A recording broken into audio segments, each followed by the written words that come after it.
দুইটা ভিডিও একসাথে করে আজকে আমি ছবিগুলো আঁকবো। প্রথমে ড্রয়িংটা করে নিচ্ছি, পাখির ড্রয়িং।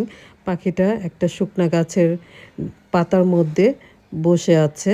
শুকনা পাতাগুলো গাছে থেকে ঝরে পড়ে আছে এবং পাশে এই শুকনা পাতার সাইডে একটা কতগুলো ব্যাঙের ছাতা আছে, ব্যাঙের ছাতা জন্মাইছে। এই জন্মানো ব্যাঙের ছাতাগুলো একটু বড় হয়েছে, ওরকম একটা আমি ছবি আঁকছি। প্রথমে আমি ড্রয়িংটা করে নিয়েছি, তারপর আমি এখন স্কেচ করে দেখাচ্ছি এই ভিডিওর মাধ্যমে। এই পাখিটা স্কেচ করা হচ্ছে, এবার টেনে টেনে দিচ্ছি। আমি একটু তাড়াতাড়ি করছি, কারণ সময় তো অল্প সময়ের জন্য, এর জন্য আমি একটু তাড়াতাড়ি করে বড় স্কেচগুলো করে দিচ্ছি।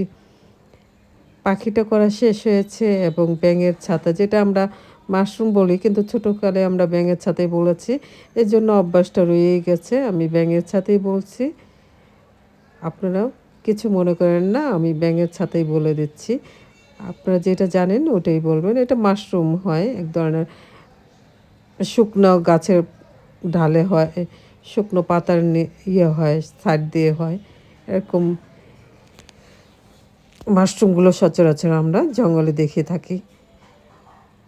এই পাতাগুলো ড্রয়িং করা স্কেচ করা শেষ হয়েছে। এখন আমি আলো ছায়া দেওয়ার জন্য মাটিতে যে পড়েছে আলো ছায়া, ওটা করে দিচ্ছি, আলো ছায়াটা দিয়ে দিচ্ছি। হয়ে গেলো এই ছবিটা আঁকা শেষ। এখন আমি দ্বিতীয় ছবিটা আঁকছি। একটা লেবু কাটা আছে, পিস করা আছে, পিসটা এঁকে নিয়েছি। তারপর পাশে দুইটা কাঁচামরিচ দেওয়া আছে, ওরকম আমি একটা ছবি এঁকে নিচ্ছি। দেখুন, প্রথমে আমার ড্রয়িংটা করা শেষ হয়েছে, এখন আমি স্কেচ করে দিচ্ছি।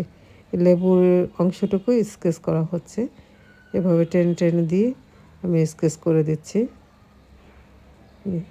যেখানে যে সাইডটার মধ্যে অন্ধকার পড়েছে বা ছায়া পড়েছে, ওই সাইডটায় আমি একটু গাঢ় করে দিচ্ছি, এভাবে গাঢ় করে দিচ্ছি, টেনে টেনে দিচ্ছি, টেনে টেনে দেওয়া হচ্ছে।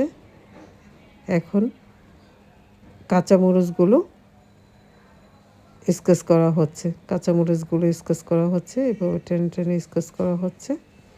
তো এভাবে টেনে দেওয়া হচ্ছে, টেনে টেনে দিয়ে দিচ্ছি স্কেচ করে। তারপরে দ্বিতীয় কাঁচামরিচটা আমি করছি স্কেচ, স্কেচ এভাবে টেনে টেনে দেওয়া হচ্ছে। হ্যাঁ, লেবুটা করা হয়েছে, আর একটা কাঁচামরিচ করা হয়ে গিয়েছে। এখন লাস্টের কাঁচামরিচটা আমি স্কেচ করে দিচ্ছি, এভাবে টেনে টেনে স্কেচ করে দিচ্ছি। এত হয়ে গেল ছবি আঁকাটা, এইভাবে শেষ করলাম আমি। দেখেন, এখন যেহেতু